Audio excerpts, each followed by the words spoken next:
I got a new lipstick from JMCY. Guys, ito yung nakikita kong trending sa TikTok na matte finish siya but you can make it glossy at the same time. So, this is 2-in-1. Kasi meron siyang glossy finish dito na applicator and another applicator for the lipstick itself. Okay. When I read the reviews about this, sabi nila magaan sa lips and then pwede siyang matte, pwede siyang glossy and then waterproof, kiss-proof, and transfer-proof. So, sabi ko, baka ito na ang sagot. There are 6 colors. Ang pinili ko is the Terracotta Rose NR04. That's dry palagi kasi ang lips ko dito. Nagigit even sa dry lips. Maganda siyang gamitin. So, let's try. Wala akong lipstick ngayon. Aha. Okay.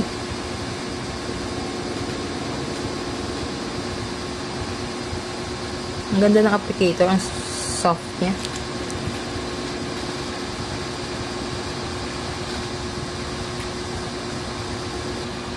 Parang hindi siya matte, no?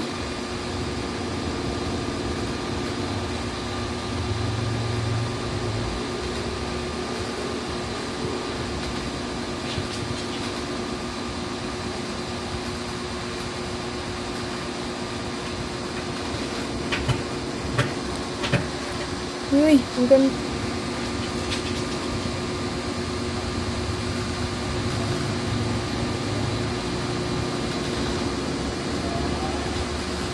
Sabi nila matte. Pero parang hindi siya matte.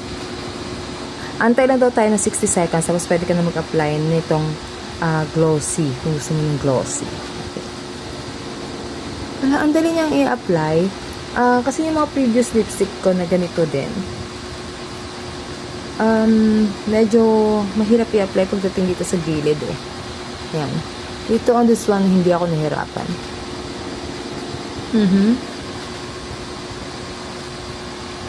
Yan, siguro may 60 seconds na. Diba? So, try naman natin maglagay nito. This is the glossy.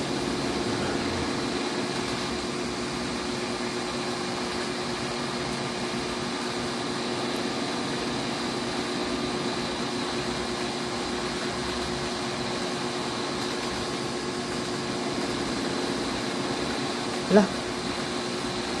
Tibay naman ang transfer proof nito. Hindi siya nagta-transfer yung even sa glossy applicator. Walang transfer. Yung iba kasi magta-transfer na yan eh. Especially this is an oil. Itong glossy applicator ito, oil siya, di ba?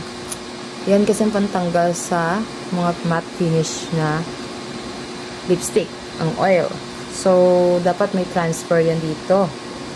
But in this one, talagang tungtong ko. In this one, tingnan nyo, walang transfer. May future tong lipstick na to. Galing naman ito. Okay. Mag-transfer test tayo. Tissue.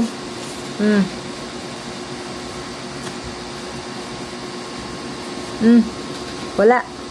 Ang na-transfer lang yung glossy something.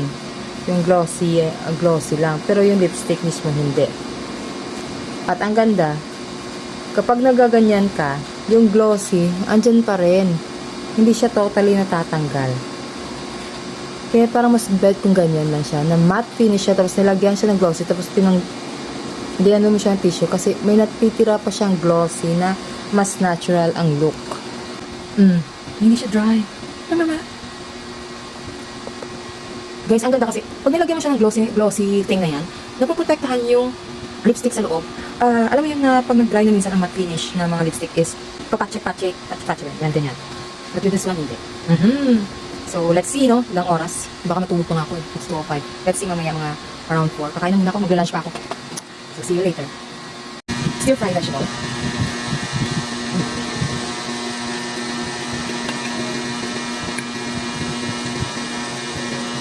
Okay.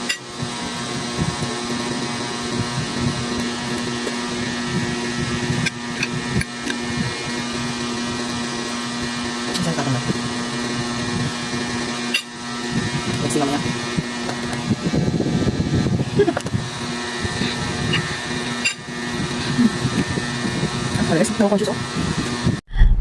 So, hi guys. So, after lunch, it's now, ano ba yun? 4:47 p.m. na, so mga after 2 hours. After ko mag-lunch, hindi na ako nag-reapply. So, may clear glass tayo.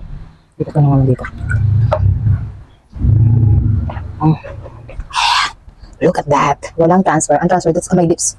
So, transfer on the lipstick, nothing. It's clear. Kita niyo ba? Mali yung ilaw na. It's clear. Lips ko lang, pero hindi yung lipstick.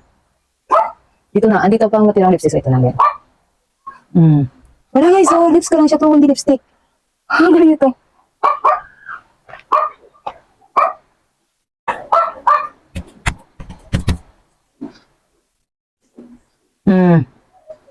I'm beginning to like this lipstick.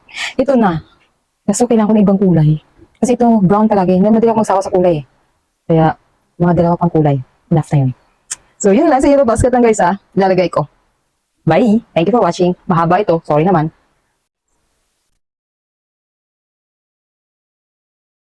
Ayan guys, pag dito, kita-kita niya yung ang lipstick. Andyan pa din. Diba?